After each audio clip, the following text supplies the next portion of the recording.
Multiply 120,002 by 10 using long multiplication. Start with the ones digit, 0. Multiplying by 0 makes this whole row 0. The first partial product is 0. Now use the tens digit, 1. Start one place to the left. 1 times 2 is 2. 1 times 0 is 0. The next two digits are also 0, so those columns are 0 too.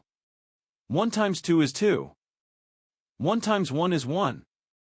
The second partial product is 1,200,020. Now add the partial products, working from right to left. In the ones column, 0 plus 0 is 0. In the tens column, 0 plus 2 is 2. The hundreds, thousands, and 10 negative thousands columns each add to 0. Move right to left, one column at a time. In the hundred negative thousands column, 0 plus 2 is 2. In the millions column, bring down 1. The whole negative number product is 1,200,020.